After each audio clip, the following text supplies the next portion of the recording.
ನೀವು bank locker ಅಲ್ಲಿ ಚಿನ್ನನೋ ಅಥವಾ ವ್ಯಾಲ್ಯೂಯಬಲ್ ಐಟಮ್ಸ್ ನ ಇಟ್ಟಿದ್ದೀರಾ? ಹಾಗಾದ್ರೆ ಈ ವಿಡಿಯೋ ನಿಮಗೇನೆ. ನೀವು ಇನ್ ಕೇಸ್ ಬ್ಯಾಂಕ್ ಅಲ್ಲಿ ವ್ಯಾಲ್ಯೂಯಬಲ್ ಐಟಮ್ಸ್ ಆಗಿರ್ಬೋದು, ಚಿನ್ನ ಇಟ್ಟಿದ್ರಿ ಅಂತಂದ್ರೆ ಆ ಚಿನ್ನ ಕಳ್ಳತನ ಆಯ್ತು ಅಂತಂದ್ರೆ ಬ್ಯಾಂಕ್ ಕಂಪ್ಲೀಟ್ ರೆಸ್ಪಾನ್ಸಿಬಿಲಿಟಿ ತಗೊಳುತ್ತಾ? ಖಂಡಿತ ಇಲ್ಲ.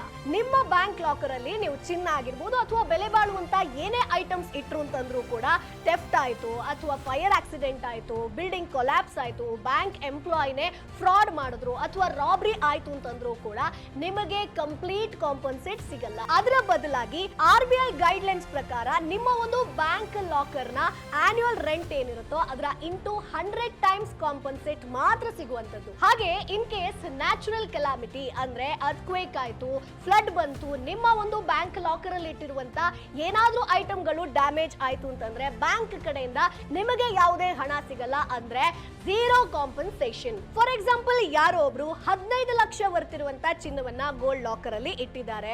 ಸೊ ಆ ಒಂದು ಲಾಕರ್ ನ ಆನ್ಯುವಲ್ ಫೀಸ್ ಬಂದು 9,000. ಇನ್ ಕೇಸ್ ಆ ಒಂದು ಚಿನ್ನ ಥೆಫ್ಟ್ ಆಯ್ತು, ರಾಬ್ರಿ ಆಯ್ತು ಅಂತಂದ್ರೆ ನಿಮಗೆ ಸಿಗುವಂತದ್ದು 9,000 ಇಂಟು 100 ಟೈಮ್ಸ್ ಅಂದ್ರೆ 9 ಲಕ್ಷ. ಉಳಿದ 6 ಲಕ್ಷ ಸೊ ನೆಕ್ಸ್ಟ್ ಟೈಮ್ ನಿಮ್ಮ ಒಂದು ಬ್ಯಾಂಕ್ ಲಾಕರ್ ನ ಆನ್ಯುವಲ್ ಫೀಸ್ ಮೇಲೆ ನಿಮ್ಮ ವ್ಯಾಲ್ಯೂಯಬಲ್ ಥಿಂಗ್ಸ್ ನ ಇಡಿ. ಸೊ ಈ ಇನ್ಫಾರ್ಮೇಶನ್ ಇಷ್ಟ ಆಗಿದ್ರೆ ಲೈಕ್ ಮಾಡಿ, ಶೇರ್ ಮಾಡಿ, ಜೊತೆಗೆ ನಮ್ಮ ಚಾನೆಲ್ ಅನ್ನ ತಪ್ಪದೇ ಸಬ್ಸ್ಕ್ರೈಬ್ ಮಾಡಿ. Boss Vala, B the boss.